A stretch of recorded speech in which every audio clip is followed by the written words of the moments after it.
সুপ্রিয় দর্শক, আসসালামু আলাইকুম। সুপ্রিয় দর্শক, আজকে আমরা ঐতিহাসিক রেকর্ড নিয়ে কথা বলছি।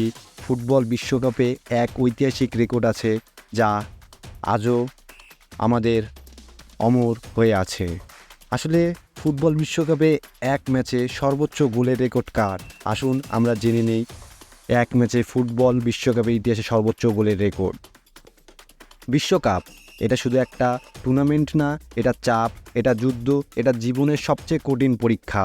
এখানে এক গোল করতেই ক্যারিয়ারের সেরা দিন লাগে। আর যেখানে যদি কেউ এক ম্যাচে 5 গোল করে ফেলে, না, এটা কাকতালীয় না, এটা ইতিহাসের আগুন লাগানো। বিশ্বকাপে ডিফেন্স হয় লোহার দেয়াল, প্রতিটা ট্যাগল হয় যুদ্ধের মতো।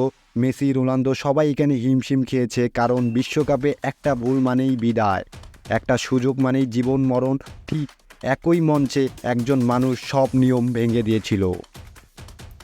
সময়টা ছিল 1994 সাল। মঞ্চ ছিল ফিফা ওয়ার্ল্ড কাপ।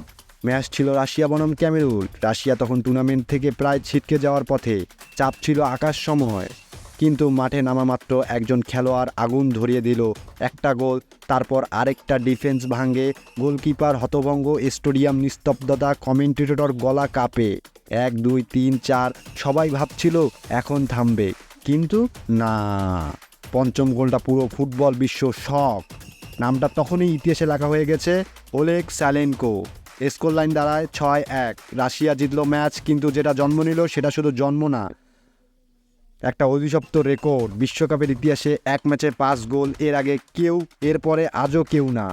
30 বছর কেটে গেছে, ফুটবল হয়েছে আরও ফাস্ট, আরও ফিট, আরও ট্যাকটিক্যাল। মেসি এসেছে, রোনালদো এসেছে, নেইমার এসেছে, এমবাপ্পে এসেছে, কিন্তু বিশ্বকাপ আজও নিষ্ঠুর।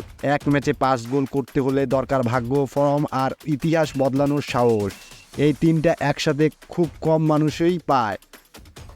ওলেগ স্যালেনকো হয়তো সবচেয়ে বড় তারকা না, কিন্তু এই এক রাতে সে হয়ে গেছে অমর, কারণ বিশ্বকাপ মানে মনে রাখে শুধু তাদেরই যারা অসম্ভবকে সম্ভব করে। আজ প্রশ্ন একটাই, এই রেকর্ড কি কোনোদিনও ভাঙবে? আপনার মনে হয় কমেন্টে জানান। ভিডিও ভালো লাগলে লাইক, সাবস্ক্রাইব করুন, কারণ এখানে ফুটবল ইতিহাস আগুনের মতো বলে মনে হয়।